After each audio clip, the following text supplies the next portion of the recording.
Hey everyone, how's it going? Thanks so much for tuning in. In today's video, I'll be introducing yet another new vehicle to the channel. This is my 1996 Chevrolet Silverado 1500 that I paid a whopping $500 for.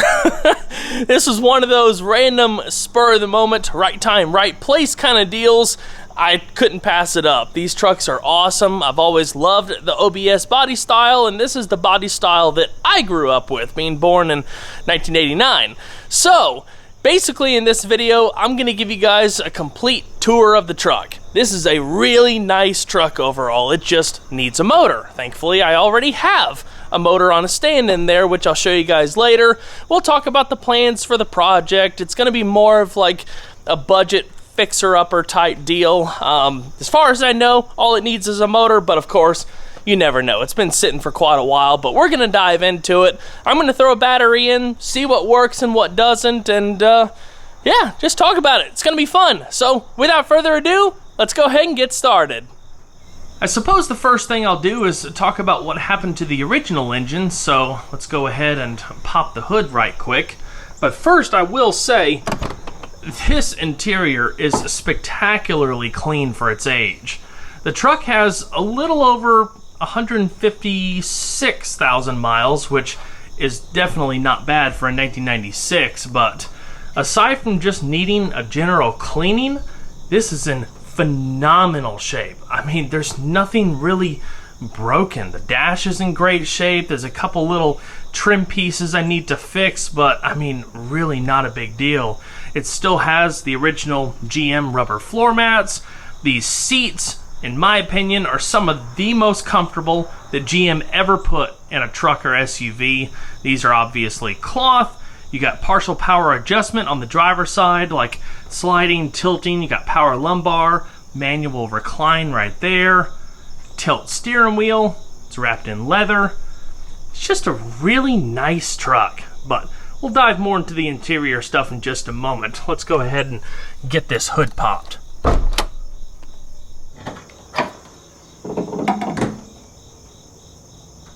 Under the hood, we have a 5.7 liter Vortec V8.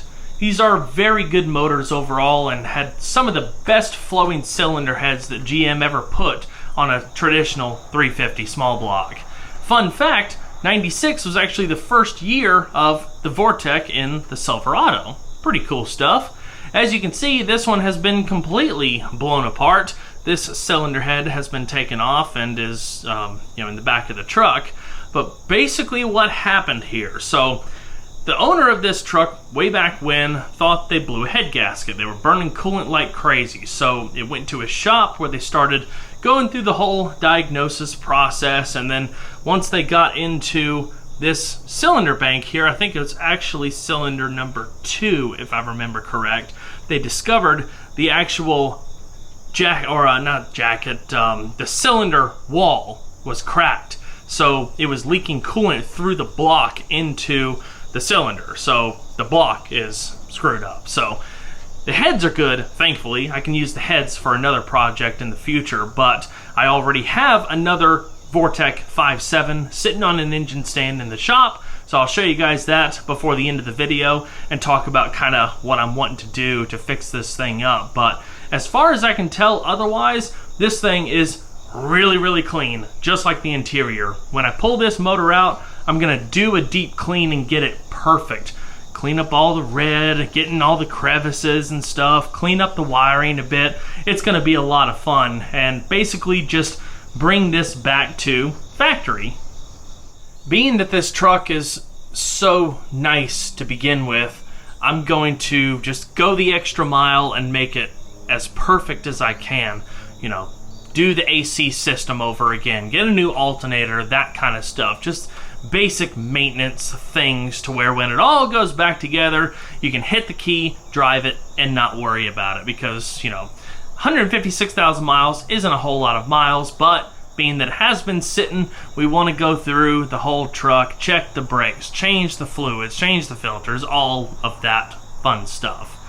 The ECM, FYI, is actually right there, and you have a storage compartment right here, which is pretty cool. there's only 2 small areas of rust on this entire truck, and it's the cab corners. Very, very common for all of these older trucks, but the frame, the body, even the battery tray is mint. It's unreal. I swear, you know, one of my favorite sayings in the world is, a blind squirrel finds a nut every now and then. This is definitely one of those nuts. And as if it couldn't get any better, this is a step side, which I don't care what anybody says, step sides are cool. You see too many fleet sides out there. Fleet sides are the straight bed sides. You still got good space in there. Obviously, it's kind of compromised. This is definitely more style over function. You got the tread plates across the sides, but I will say this is not as functional as like old step side trucks. Like our 62 GMC has the step way down here, and you basically just whoop, that's it. This one, you kind of got to hike up quite a bit, but it's still really cool. Like I said, the body of this truck is in phenomenal shape. You've got cab corners.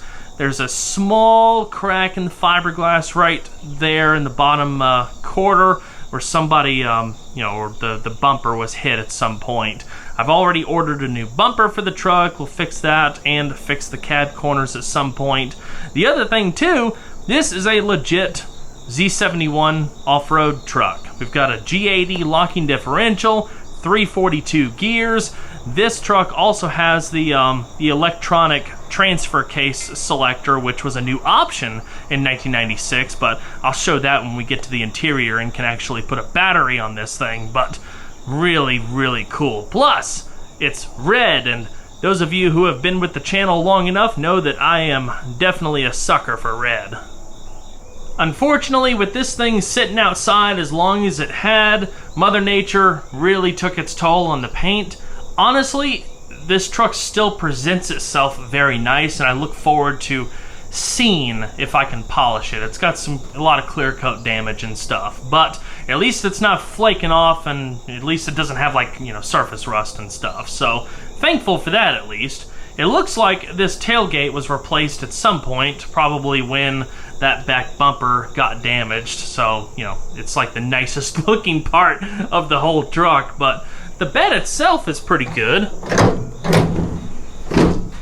Looks like it had a bed liner at some point, but it's obviously not there anymore. But just a couple, small dents in the floor, but it's a truck. It's to be expected. It's just full of leaves and overflow items, but I will definitely take care of that when it comes to the detailing, which I am immensely excited about. Detailing has been a long passion of mine. I love doing it for fun. It's kind of like my relaxation, so we'll see how it goes next couple weeks. Before we go any further, I want to go ahead and get a battery in this thing and see what works and what doesn't. I just went to O'Reilly Auto Parts and grabbed this Superstart Platinum AGM battery, which the AGMs are definitely more expensive than your traditional battery, but they are a really, really good battery. They don't have fluid inside like a traditional battery does, and I've just had really good luck with these, and I try to use them in all my projects. So now that this is in, let's see what happens. All right. We've got lights. I went ahead and disconnected the buzzer underneath the dash so it's not going off the entire time we're looking at the truck. But so far I can see that the interior lights work. I think the power lumbar is either disconnected or not working because I can hear things working, but there is no inflation, so I'll have to dive into that. And unfortunately, I'm going to have to replace that driver's seat motor. The sliding works, but some portion of the tilt and whatnot's making a pretty awful sound. But, I mean, all in all, this thing is pretty sweet. In 95, you didn't have a passenger side airbag. They didn't add that until, I believe, 97, potentially. So instead of that, you just have a tray up there with 2 cup holders. It's a pretty good sized glove box. There's another set of pull-out cup holders underneath that right side air vent next to the radio. this passenger seat is pretty much mint. It's gonna be a fun project for sure. Curiosity's got the best of me. I've got to do it. Holy cow, it still cranks.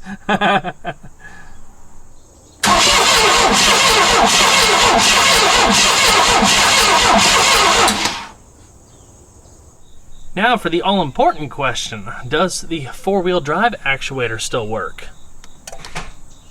Dude, no way. No way. Ha! Awesome!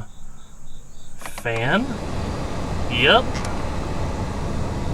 Yeah, it switches zones like it should. Radio.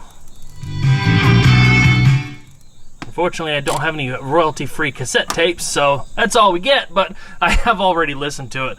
There are no blown speakers, which is very, very rare for one of these trucks. We've got a cargo lamp right there. I mean, this is just so cool. I actually really like that this is an extended cab without the optional third door. The third door, I believe, became optional in 1996. Basically, this section of the body would swing out to make it easier to get into the back seat, which is obviously super convenient. With this one, you gotta grab that lever to tip the backrest forward. But I think it makes the cab more rigid, not having the door, and it just makes things a little bit cleaner. But it does have pop-out windows here, so this one and the one over there will kick out for a little vent, and the back window also slides. So if you wanted to cruise around with all of the windows down, you won't have that crazy wind buffeting. You know, have good airflow through the cabin. Mirrors work. Passenger side window, driver side window with automatic function, and power locks.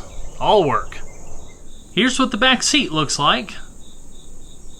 Really clean overall. Actually a pretty good amount of space for not being a full crew cab.